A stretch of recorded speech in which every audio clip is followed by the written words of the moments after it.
Today on VHS Crazy, we're going over one of the best VHS tapes in my whole gosh darn collection. That's right, we're talking Martin Scorsese's Taxi Driver. Let's get right into the heat of the action. Hello, popcorn delivery. Put a little weekend in your week. Rent a video. Teasing this one of the whole series. I've been mentioning Travis Bickle whenever Robert De Niro comes up, because I think Travis Bickle is honestly Robert De Niro's best role, and this is definitely my favorite Scorsese movie, because unlike Goodfellas or Raging Bull, which are about these very out there type characters, you got the mobsters and you got the boxers. I like Taxi Driver because it's just kind of a down-to-earth slice-of-life character study. Honestly, what can be said about Taxi Driver that hasn't already been said? For one, the music is flipping awesome. Bernard Herrmann's last score, and it really packs a punch. You'll be watching this movie and you'll be like, oh shit, yeah, it's Bernard Herrmann. Honestly, what a way to go out. I think there's no better last movie that Bernard Herrmann could have made music for, because honestly his music just comes through so strong in this. From the theme where Travis has the breakdown to the opening theme, which is real jazzy and moody. Then you got the nice little saxophone and piano, and it's just so reminiscent of Herrmann's earlier work on Twilight Zone. And if you haven't, I definitely suggest checking out the Twilight Zone soundtrack. It's just really good. There's some really good pieces on there, especially the Outer Space Suite Parts 1 and 2. It's really fantastic stuff. But Bernard Herrmann is definitely one of the things that makes Taxi Driver feel like Taxi Driver. I don't live in New York. I've said this multiple times, more times than I can count. But unlike the subway, which only New York has, we do got some taxis here in Denver. We do got some, so I can't say I can't identify with this movie or its subject material at all, because Denver does have some taxis. They're less common nowadays as Ubers get big, but I think taxis are a respectable institution. This is a great movie about the nuances of driving a taxi around. You really get to see New York in its all its grimy greasiness. All the animals come out at night. Now there isn't too much that makes this movie unapproachable to the modern viewer. You know, that's why it's held on so long, because I mean, you look at Travis Bickle, and he basically just looks like any guy these days, especially with when he's got the mohawk. I mean, that's not a dated look at all, really. He just looks like a gosh darn, he just looks like a gosh darn emo today. I think one aspect of Taxi Driver that isn't touched on much is that Travis Bickle is the original incel. I think that's very important to take into account. Travis Bickle is the original incel. I don't mean to insult him. Robert De Niro's portrayal of the character is very heart-touching, and you really feel for the guy over the course of these 114 minutes that the case here says that the runtime is. You really come to root for him and feel like, oh yeah, poor Travis, his life just isn't going so well for him. But he is an incel nonetheless, For one, he really stalks on Sybil Shepherd, because he goes to her place of business and just parks outside, and that's really creepy and really stalkerish. Why do you feel that you have to volunteer to me? Because I think that you are the most beautiful woman I've ever seen. But I think this movie knows that it's really creepy and really stalkerish, and it's saying, don't be Travis. I mean, he's a guy on the edge of his mind, but basically, he gets rejected, and then he goes down this pit of loneliness and isolation. He's like, dang, why can't I just settle down with a woman? But in the end, Sybil Shepherd kind of approaches him again and is like, maybe we got something going. Maybe we don't. I like the open-ended conclusion to this story. that Sybil Shepp isn't really sure if she wants to go with this insane taxi driver or not, because he is pretty much a nut. And he does try to commit a mass shooting. That's the other thing I think is very relevant about Taxi Driver, talking about the mass shootings pre-Columbine. Very bold choice for this movie. You know, it's just a very, very interesting look at American life. This is the kind of atmosphere that you really want to build up in a movie. The only thing that feels dated in this movie really are the pornographic movie houses, which obviously don't exist anymore. The same thing has happened here in Denver. Up until around 2008, there were plenty of just lewd brothels up and down Colfax. They're all gone now, you know, because all of that has been moved into the digital realm. But, you know, I think it's definitely for the better not to have brothels lying around everywhere. You know, it is bad for a city's morale and whatnot, and, you know, it's far more convenient to do that sort of thing online. This movie really reflects just how widespread obscene material was back then. You could just go into a movie theater and watch, you know, all kinds of crazy stuff going on the screen. What I think is really interesting is that Travis doesn't even really do it to get turned on or anything. He's just bored out of his head.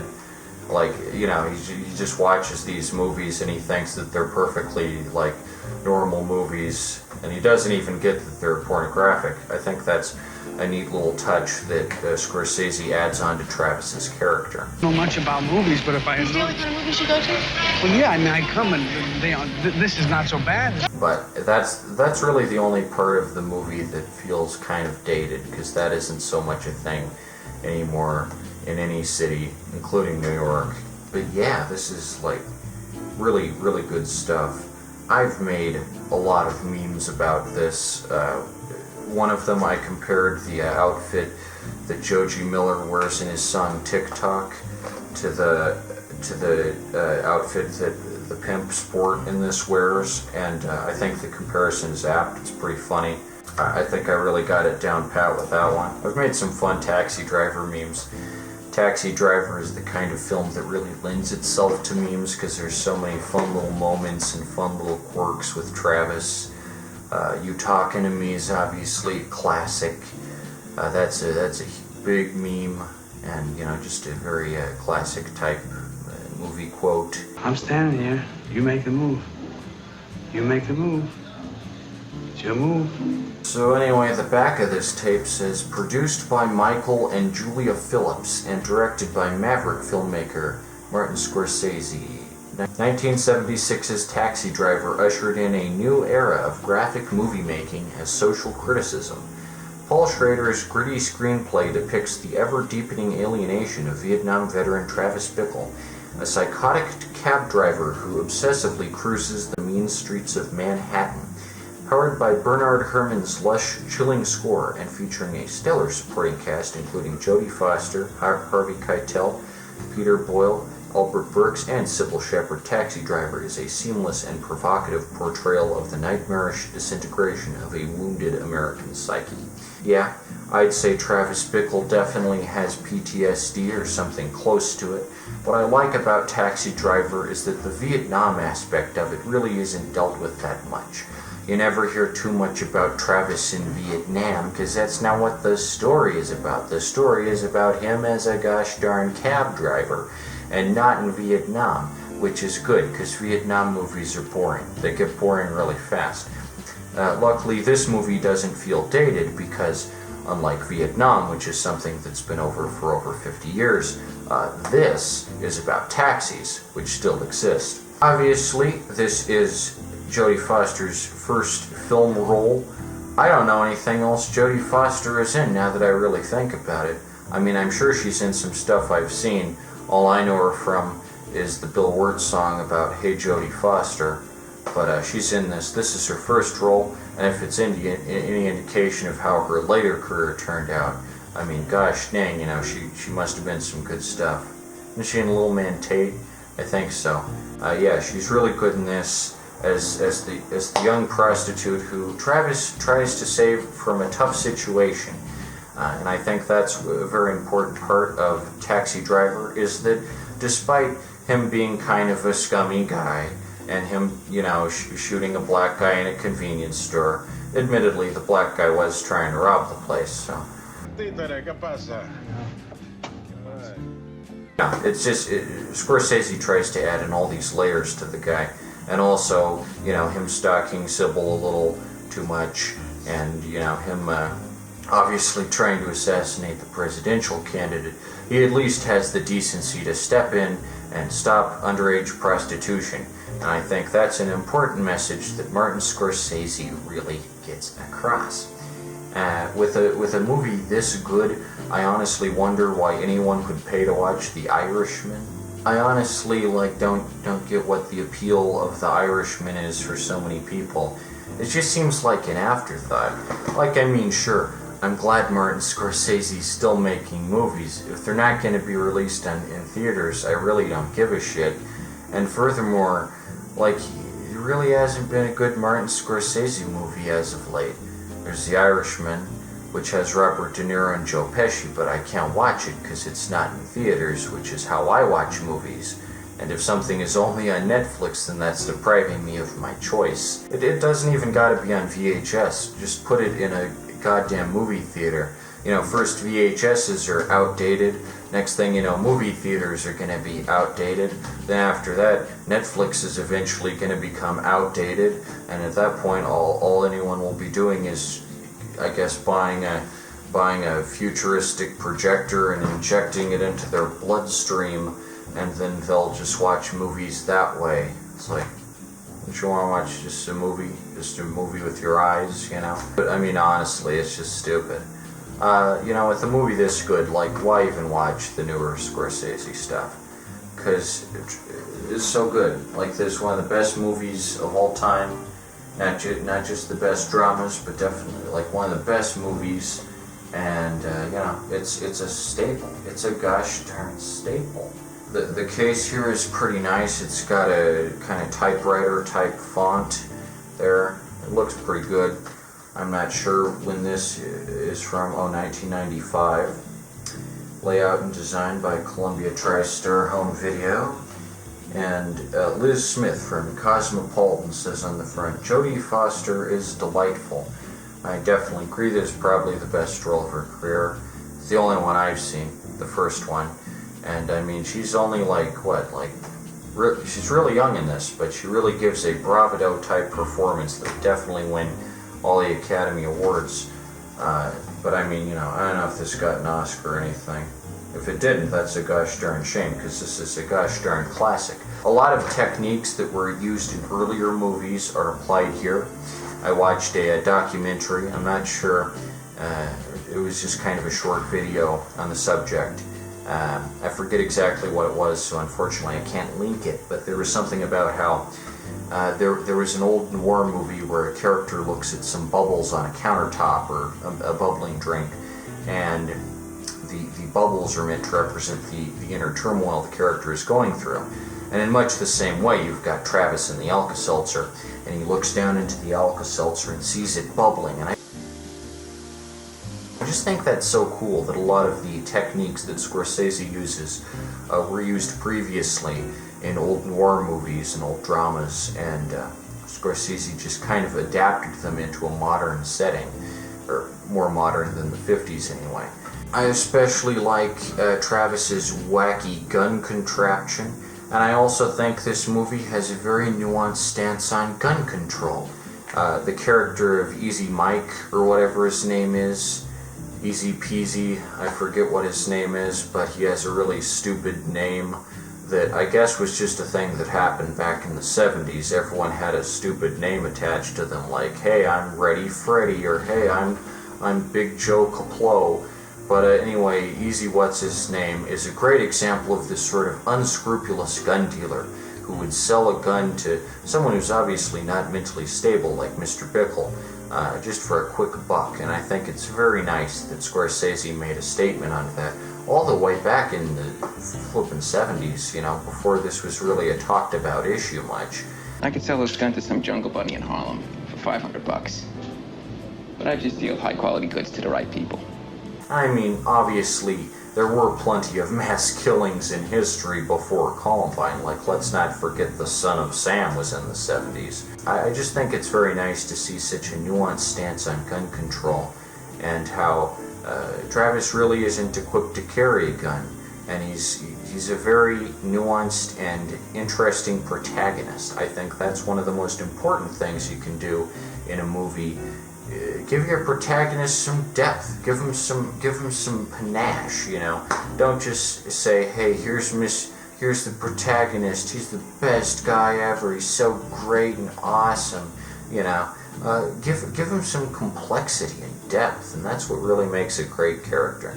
I think that's one of the reasons Taxi Driver holds up. One could argue that Taxi Driver is empowering to incels or something, or, you know, it inspired Austin Jones, but at the end of the day, Travis is an incel, and I think, you know, this is just a movie that's very ahead of its time, because these days you see all kinds of incels running the streets amok, and Travis Bickle is the very first one.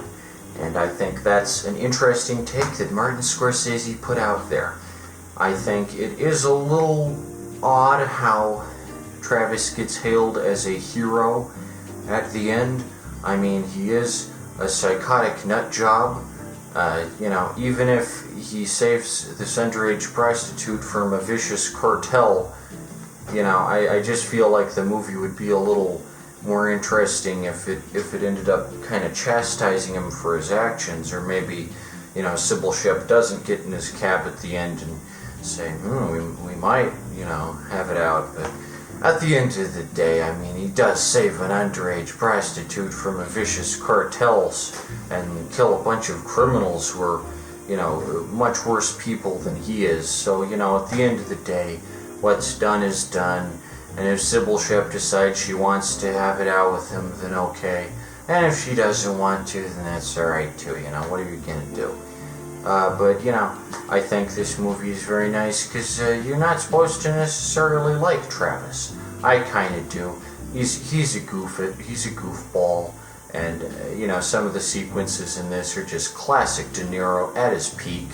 It's one of those movies you can easily stack up to, you know, Scarecrow, 5 Easy Pieces, or Dog Day Afternoon. You know, just the absolute brilliance of New Hollywood that really exploded in the 70s. These nice intrinsic character pieces. And I think this is one of the best character studies of that time period. You really get the sense that Travis Bickle is a man stuck in an era. Someday a real rain will come and wash all this scum off the streets. He can't get out, and he can't really do anything besides just drive his taxi. He's stuck doing that, and he's not going to stop, and he's just stuck in this grimy wasteland of New York. I do like how this movie points out that New York is a pretty shitty city to live in. You know, it could be made the argument that it's all gentrified and modernized now, but at the end of the day, it's still overpopulated, and there aren't enough resources to go around between all those millions of people milling about in the tiny little area allocated to them. So I really do sympathize with any fellas from New York City who happen to be watching this. Go live in Vermont or something, you know, somewhere pleasant, instead of the big flippin' city where, you know, you got all these criminals going around, and I mean, it just doesn't sound that appealing. I don't know. I've never been to New York, so I don't know how it is, but I assume that at the time this movie was made, this was an accurate portrayal of New York, the city. A really bad place to live, all in all. Holdups at convenience stores, assassinations, the works. Them were hard times, if ever there were them. It was a hard time. But yeah, I really like the design on this box. It's got a nice typewriter type font. It looks pretty snazzy. A lot of attention to detail was obviously put into the design of this case. And that isn't the font of the movie. The font of the movie is really epic. The opening credits are really nice. The font of the movie is just... And obviously you have the iconic shot of Travis's eyes just looking around on the city streets, just a bunch of colors going on and off, and you know, it's a real light show. The lighting and atmosphere is taken care of in this one.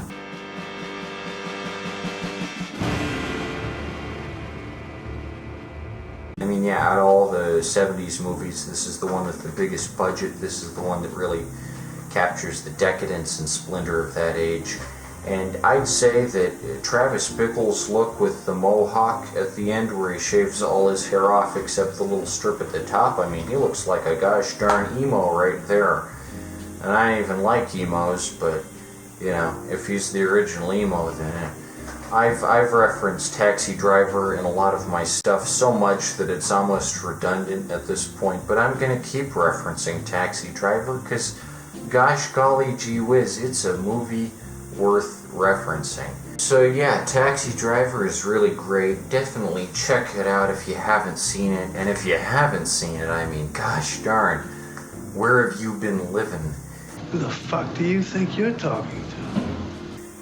This is definitely my favorite Martin Scorsese movie. That's not to say Goodfellas or Raging Bull are bad, but this will always be my favorite, just because Travis Bickle's a fun character, and I can, you know, he's more down to earth than Goodfellas or Raging Bull. Because I mean, you know, he's just an average guy dealing with average day problems in an average type world.